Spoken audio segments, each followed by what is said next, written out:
une déclaration de la Maison-Blanche, le président américain Donald Trump déclare qu'il a signé la loi sur les droits de l'homme et la démocratie de Hong Kong. Mais la Chine a fermement condamné le projet de loi et les actes du président, soulignant qu'il s'agit d'une intrusion et d'une ingérence dans ses affaires intérieures. Le gouvernement et le peuple chinois s'opposent fermement à la signature du prétendu projet de loi. La Chine demande instamment aux États-Unis de ne pas appliquer la loi afin de ne pas nuire aux relations entre la Chine et les États-Unis et à la coopération entre les deux pays dans des domaines importants. Personne ne devrait sous-estimer la ferme détermination de la Chine à préserver sa souveraineté et sa sécurité nationale et à mettre en œuvre la politique un pays deux systèmes afin de préserver la prospérité et la stabilité de Hong Kong.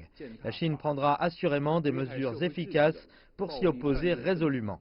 Les réactions du public à la signature des deux projets de loi sont divisées. C'est inacceptable, c'est une ingérence dans les questions politiques de la Chine et notre souveraineté.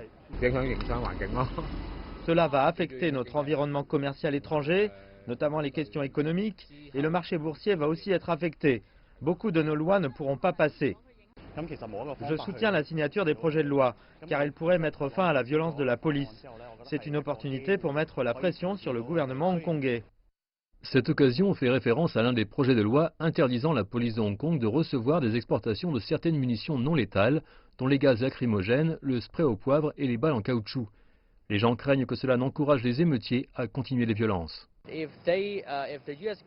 Si le gouvernement américain adopte ces mesures pour stopper les importations de ces armes et outils à Hong Kong, cela découragera la police hongkongaise d'agir contre les violences et on verra ce type de vandalisme et de violence dans les rues de Hong Kong.